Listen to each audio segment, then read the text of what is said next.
Today for our daily cancellation, we have another legendary, iconic reverse cancellation. Now, if you listened to this segment yesterday, you probably already know where this is heading. We discussed the female sports reporter, Lindsay Go, who's suffering PTSD after being violated and groped during a live report from a college football game.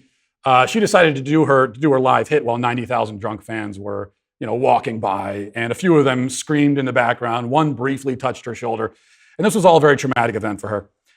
I suggested that perhaps sports reporting isn't the job for her, given that she seems to really hate doing it. I probably could have just said that and left it there, and nobody would have been all that upset about it. But as you know, anytime I walk up against a fence like that, I have no choice but to just crash right through it. So I also said that I don't really like female sports reporters and analysts in football. I believe there's been an effort to feminize traditionally masculine spaces like football, and female analysts are a part of that. I prefer for men to have those roles. That was my stated opinion. As it turns out, some people found it very upsetting. After the show was over, Media Matters sprang into action as expected. They posted the clip. They wrote up the article with the headline, "Daily Wire host, female sports reporters are an effort to make the game less appealing to the people the game was invented for." Though I did prefer Jason over at Media Matters, who he when posting the clip on his personal page, he instead referred to me not as Daily Wire host, but Daily Wire sexist, which, I'll update my resume with that new title. The female sports reporters of the nation rushed to the scene to try and get their dunks in. They all let me know that my vicious misogyny will not prevent them from continuing to courageously report on sports and so on. And a bunch of men, many of them also in sports media, joined in the dog pile, declaring that, they, for one, really respect and admire all the female reporters, unlike that Matt Walsh guy. They're one of the good guys, so please give them a pat on the head and give them a treat, they're saying. Now, I'm not going to restate my original point or, continue to argue in favor of it. I stand by it. I don't feel the need to explain myself again. I said what I wanted to say on the subject, and you could go back and listen to it again if you want to experience it all over again. Instead, I'd like to make a slightly different point here. Even if you disagree with my opinion on the subject, and you're free to disagree, it's nonetheless an opinion that lots of football fans hold. Even if a great many football fans, not just during this, even if they won't say it out loud, the fact is that a great many people feel this way. And I know that because I've heard from them, not just during this discussion over the past day, but in general. As a fan of the sport, having conversations with other fans throughout my life, whenever this subject has come up, they put the token female down on the sideline, isn't that kind of silly, that sort of thing. I have found that almost everyone I've ever talked to feels this way to some extent. That they're not big fans of the token female. They don't really want females in the booth as analysts and play-by-play and so on. I've never been around any group of fans in real life where if I said exactly what I said on the show, they would have stared back at me wide-eyed and said, "What? How dare you? I can't believe it. This is ludicrous. That's outrageous. How could you say such a thing?"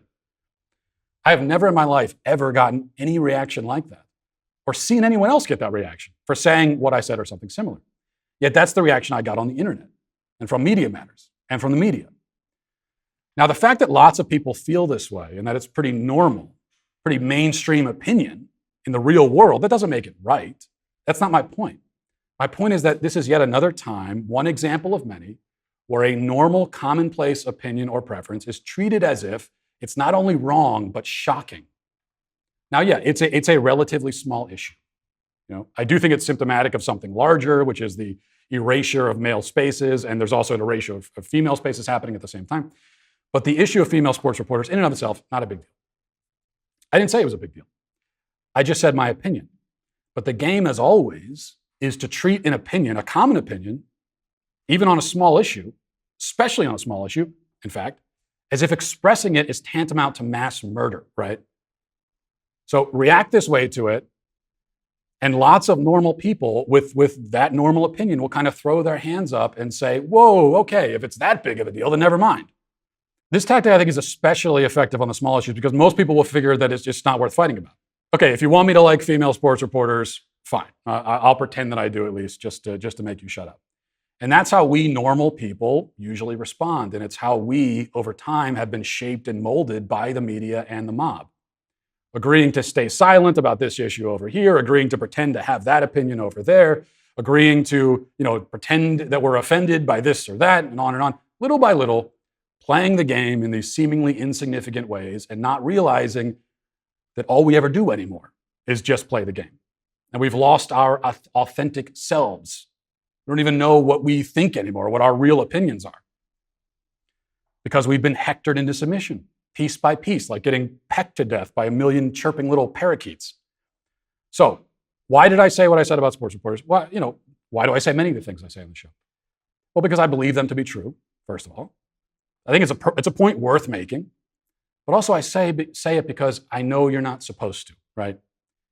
And I'm at the point now where if there's like a weird code of silence about something, about anything, where we all believe something and feel a certain way or have a certain opinion, but have agreed not to say it out loud or in public for fear of the pecking parakeets, then I will say it just for that reason.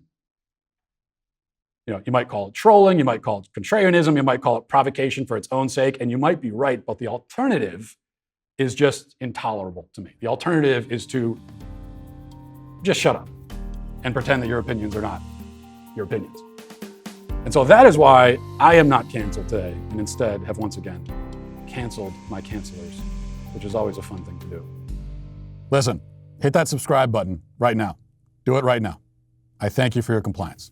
It is somewhat appreciated.